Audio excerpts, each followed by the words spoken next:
If you're like so many players and you think that just simply increasing the length of your backswing is going to give you more power, you might want to think again.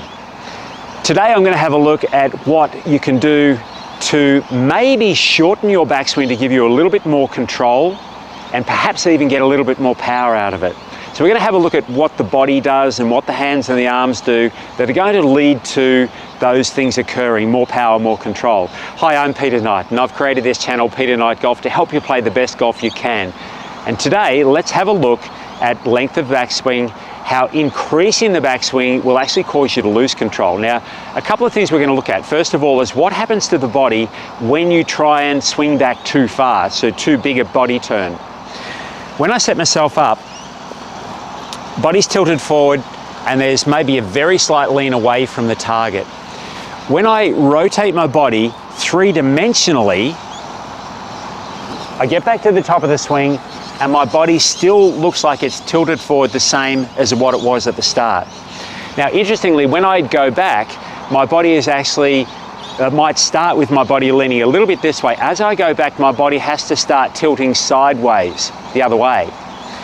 The second thing that occurs as I'm turning back is my body actually straightens. So at address, I'm tilted forward.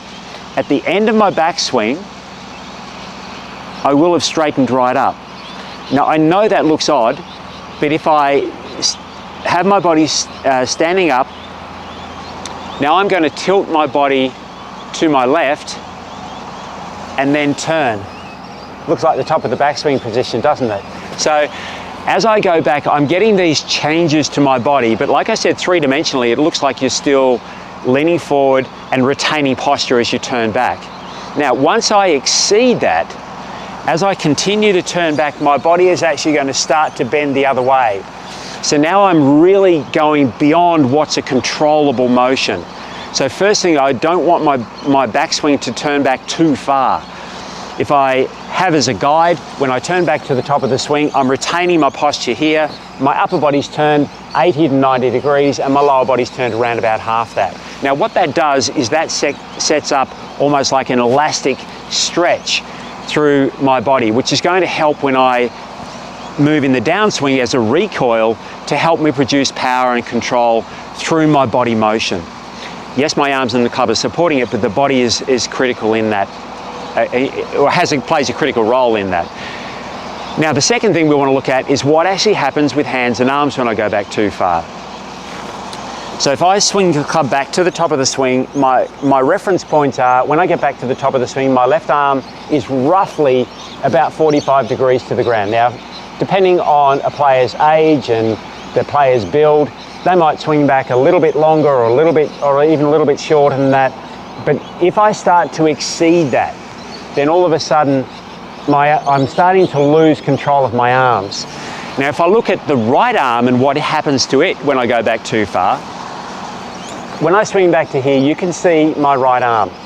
From side on, my right arm is bent about 90 degrees, and if I swing the club back further from here and pull my right arm back in order to try and extend the movement of the club, you can see from the side there how my right arm lifts, and you can see from front on how my right arm disappears behind my head. Now, once I've got that much motion through my arms, again, it's very difficult to control to get the club to move back down correctly, aside from the fact that it's likely to throw my body movement out a little bit as well. The final thing about the length of the swing is what happens with my hands and wrists.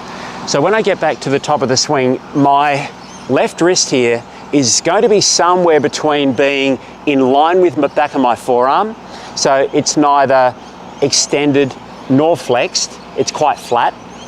If I start to allow my wrist to bend or extend too much, that will cause the club to drop. And again, the movement can become quite sloppy when I do that. And again, from front on, you can see that I've got all this excessive movement here. Now, not only that, I lose control with that, but also the stress it puts on my fingers. It doesn't hurt my fingers, but it will cause them to come apart from the club or come off the grip as I go back and through. So if I'm playing the shot, I want to have a controlled motion, not too long a backswing, and I'm still getting my full power into that shot.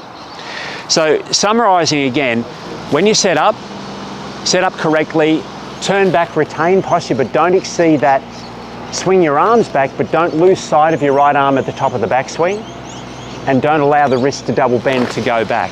That's going to give you so much more control of your movement.